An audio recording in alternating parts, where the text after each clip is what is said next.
આકાશવાણી સમાચાર જાનુ પરમાર વાંચે છે. સૌપ્રથમ મુખ્ય સમાચાર.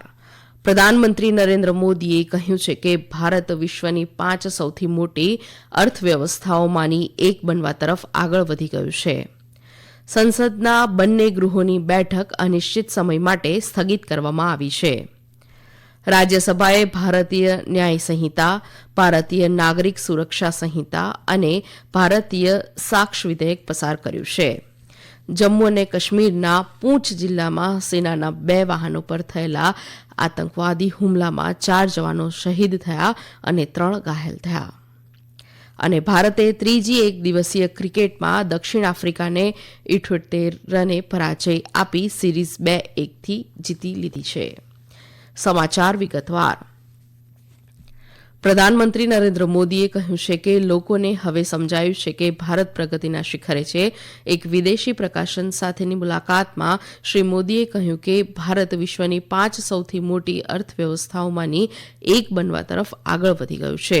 પ્રધાનમંત્રીએ કહ્યું કે 10 વર્ષ પહેલાની સરખામણીમાં ભારતના લોકોની આકાંક્ષાઓ ઘણી અલગ છે. તેમણે જણાવ્યું કે તેમની સરકાર દ્વારા સ્વચ્છ ભારત રાષ્ટ્રવ્યાપી શૌચાલય નિર્માણ અભિયાનથી લઈને અગ્રણી ડિજિટલ સાર્વજનિક માળખાકીય સુવિધાઓ દ્વારા લગભગ 1 અબજ લોકોને ઓનલાઈન લાવવા સુધીના સૌથી વધુ પરિવર્તનકારી પગલાં લેવામાં આવ્યા છે.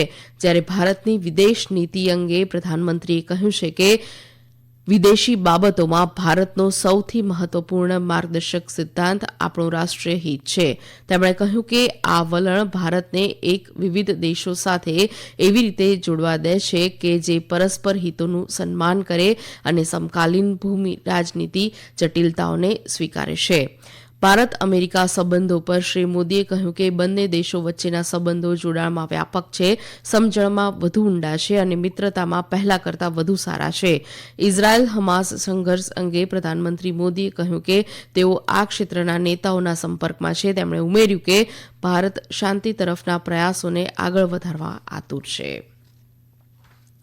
સંસદના બંને ગૃહોની બેઠક અનિશ્ચિત સમય માટે સ્થગિત કરવામાં આવી છે. શિયાળુ સત્રના નિર્ધારિત સમયના એક દિવસ પહેલા ગઈકાલે લોકસભા અને રાજ્યસભાની બેઠકો સ્થગિત કરવામાં આવી હતી. આ મહિનાની 4મી તારીખે શરૂ થયેલું સંસદનું શિયાળુ સત્ર સમાપ્ત થવાનું હતું. લોકસભા અધ્યક્ષ ઓમ બિરલાએ તેમની સમાપન ટિપ્પણીમાં કહ્યું કે ગૃહે 14 બેઠકોમાં 18 મહત્વપૂર્ણ વિધેયક પસાર કર્યા છે. તેમણે કહ્યું કે આ સમયગાળા દરમિયાન સંસદમાં 12 નવા વિધેયક પણ રજૂ કરવામાં આવ્યા હતા. શ્રી બિરલાએ કહ્યું કે લોકસભાની કાર્યવાહી 74% સફળ રહી.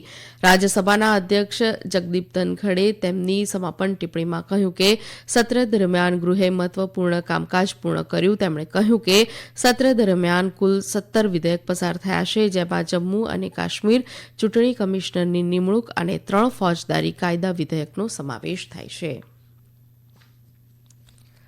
રાજ્યસભાએ ભારતીય ન્યાય સંહિતા, ભારતીય નાગરિક સુરક્ષા સંહિતા અને ભારતીય સાક્ષ વિધેયક પસાર કર્યું. ભારતીય ન્યાય સંહિતા 2023 ભારતીય દંડ સંહિતા 1860નું સ્થાન લેશે. નવા વિધેયકમાં સજાના સ્વરૂપે સમુદાય લેવાની જોગવાઈ ઉમેરવામાં આવી છે. ભારતીય નાગરિક સુરક્ષા સંહિતા ક્રિમિનલ કોડ 1973નું સ્થાન લેશે, જેમાં ધરપકડ, કાયદેસર કાર્યવાહી અને જામીનની પદ્ધતિ દર્શાવાઈ છે. એવી જ રીતે ભારતીય સાક્ષ વિધેયક ઇન્ડિયન એવિડન્સ એક્ટ 1872નું સ્થાન લેશે. નવા વિધેયકમાં FRIથી કેસ ડાયરી, આરોપનામું અને ચુકાદા સુધી સમગ્ર પ્રક્રિયાનું ડિજિટાઇઝેશન કરવાની જોગવાઈ છે. કેન્દ્રીય ગૃહમંત્રી અમિત શાહે આ વિધેયકો રાજ્યસભામાં રજૂ કર્યા હતા. પ્રધાનમંત્રી નરેન્દ્ર મોદીએ કહ્યું છે કે ભારતીય નાગરિક સંરક્ષણ સંહિતા 2023, ભારતીય ન્યાય સંહિતા 2023 અને ભારતીય પુરાવા અધિનિયમ 2023 પસાર થવું એ ભારતના ઇતિહાસમાં ઐતિહાસિક ક્ષણ છે.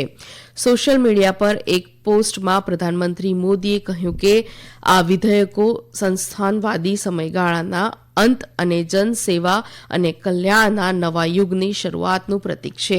આ વિધેયકને સુધારા પ્રત્યે ભારતની પ્રતિબદ્ધતાના પુરાવા તરીકે ગણવા પ્રધાનમંત્રીએ કહ્યું, અને આ અમારી ન્યાય નીતિ અને તપાસ પ્રણાલીમાં નવા યુગની શરૂઆત કરશે, જેમાં ટેકનોલોજી અને ફોરેન્સિક સાયન્સ પર ભાર મૂકવામાં આવશે. તેમણે એમ પણ કહ્યું કે આ વિધેયક આપણા સમાજના ગરીબ, હાંસિયામાં ધકેલાઈ ગયેલા અને નબળા વર્ગો માટે સુરક્ષા સુનિશ્ચિત કરશે. લોકસભાએ મુખ્ય ચૂંટણી કમિશનર અને અન્ય ચૂંટણી કમિશનરોની નિમણૂક સેવાની પદ્ધતિ અને કાર્યકાળ અંગેના વિધેયક 2023ને ચર્ચાના અંતે ગઈકાલે બહાલી આપી છે. રાજ્યસભાએ આ વિધેયકને અગાઉ પસાર કર્યું હતું. આ વિધેયક હવે ચૂંટણી પંચ ધારો 1991નું સ્થાન લેશે. નવા વિધેયકમાં મુખ્ય ચૂંટણી કમિશનર અને અન્ય ચૂંટણી કમિશનરોની નિમણૂક, પગાર અને તેમને દૂર કરવા જેવી જોગવાઈઓનો સમાવેશ કરાયો છે. નવા વિધેયકમાં પસંદગી સમિતિની ભલામણોના આધારે રાષ્ટ્રપતિ મુખ્ય ચૂંટણી કમિશનર અને અન્ય ચૂંટણી કમિશનરોની નિમણૂક કરશે. પસંદગી સમિતિમાં પ્રધાનમંત્રી, કેન્દ્રીય મંત્રી અને લોકસભામાં વિપક્ષના નેતા રહેશે. આ સમાચાર આપ આકાશવાણી પરથી સાંભળી રહ્યા છો. કેન્દ્ર શાસિત પ્રદેશ જમ્મુ અને કાશ્મીરના પૂંછ જિલ્લાના થાના મંડી વિસ્તારમાં સેનાના 2 વાહનો પર થયેલા આતંકવાદી હુમલામાં 4 જવાનો શહીદ થયા અને 3 ઘાયલ થયા હતા. સંરક્ષણ પ્રવક્તાના જણાવ્યા અનુસાર પૂંછ નાથાના મંડીના ડેરા કી ગલી વિસ્તારમાં સૈન્ય ઓપરેશન ચલાવવામાં આવી રહ્યું હતું. તે દરમિયાન સેનાના 2 વાહનો સૈનિકોને ઓપરેશન વિસ્તારમાં લઈ આવી રહ્યા હતા, ત્યારે આતંકવાદીઓએ આ વાહનો પર ગોળીબાર કર્યો હતો. ભારતીય જવાનોએ તાત્કાલિક જવાબી કાર્યવાહી કરી હતી. અથડામણ દરમિયાન 4 જવાનો શહીદ થયા હતા અને 3ને ઈજા થઈ હતી. છત્તીસગઢમાં મુખ્યમંત્રી વિષ્ણુદેવ સાંઈ આજે તેમના મંત્રીમંડળનું વિસ્તરણ કરશે. રાજ્યપાલ વિષ્ણુભૂષણ હરિચંદન આજે રાજ્યભવનમાં યોજાનારા સમારોહમાં 9 ધારાસભ્યોને શપથ લેવડાવશે. આ પહેલા રાજ્યમાં મુખ્યમંત્રી વિષ્ણુદેવ સાંઈ સિવાય 2 નાયબ મુખ્યમંત્રી અરુણ સાવ અને વિજય શર્માએ શપથ લીધા છે. હમાસે કહ્યું છે કે જ્યાં સુધી ઇઝરાયેલ ગાઝામાં યુદ્ધ સમાપ્ત કરવા માટે સંમત નહીં થાય ત્યાં સુધી પેલેસ્ટીન જૂથ બંધકો છોડશે નહીં. આ નિવેદન ત્યારે જારી કરવામાં આવ્યું જ્યારે યુદ્ધના 76મા દિવસે નવા યુદ્ધ વિરામ સુધી પહોંચવા માટે કાયરોમાં મંત્રણા ચાલુ છે. ઇઝરાયેલે અગાઉ વારંવાર કાયમી યુદ્ધ વિરામનો અસ્વીકાર કર્યો છે. તેમના રાષ્ટ્રીય સુરક્ષા મંત્રીએ કહ્યું હતું કે હમાસને પરાજિત થાય તે પહેલા યુદ્ધ સમાપ્ત કરવું એ નિષ્ફળતા હશે. ઇઝરાયેલના પ્રધાનમંત્રી બેન્જામિન નેતન્યાહુએ કહ્યું કે ઇઝરાયેલ તેના તમામ લક્ષ્યો હાંસલ નહીં કરે ત્યાં સુધી ગાઝામાં યુદ્ધ અટકશે નહીં. વિશ્વ ખાદ્ય કાર્યક્રમે કહ્યું કે જો યુદ્ધ સમાપ્ત નહીં થાય તો ગાઝામાં 6 મહિનામાં દુષ્કાળનું જોખમ છે. ચેક રિપબ્લિકના મધ્ય પ્રાગમાં આવેલી ચાર્લ્સ યુનિવર્સિટીમાં ગઈકાલે ગોળીબારમાં 15થી વધુ લોકો માર્યા ગયા અને 24 ઘાયલ થયા. સ્થાનિક મીડિયાએ જણાવ્યું કે આ ઘટના ચાર્લ્સ યુનિવર્સિટી ફેકલ્ટી ઓફ આર્ટ્સમાં બની હતી. પોલીસે જણાવ્યું હતું કે બંદૂકધારી વિદ્યાર્થી હતો અને માર્યો ગયો હતો. ચેક ગૃહમંત્રી વિટ રાહુસ જણાવ્યું હતું કે અન્ય કોઈ બંદૂકધારી વ્યક્તિની ઓળખ થઈ નથી અને આ હુમલો આંતરરાષ્ટ્રીય આતંકવાદ સાથે જોડાયેલો હોવાનું જણાયું નથી. ભારતે ત્રીજી એક દિવસીય ક્રિકેટમાં દક્ષિણ આફ્રિકાને 78 રને પરાજય આપી સિરીઝ 2-1થી જીતી લીધી છે.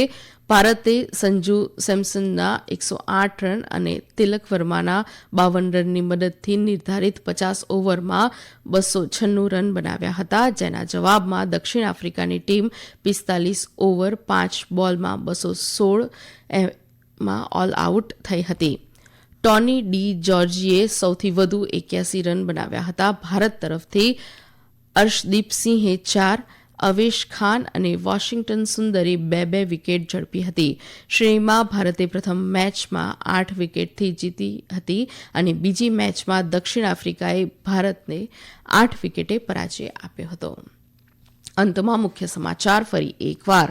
પ્રધાનમંત્રી નરેન્દ્ર મોદીએ કહ્યું છે કે ભારત વિશ્વની 5 સૌથી મોટી અર્થવ્યવસ્થાઓમાંની એક બનવા તરફ આગળ વધી ગયું છે. સંસદના બંને ગૃહોની બેઠક અનિશ્ચિત સમય માટે સ્થગિત કરવામાં આવી છે. આકાશવાણી પરથી સમાચાર પૂરા થયા.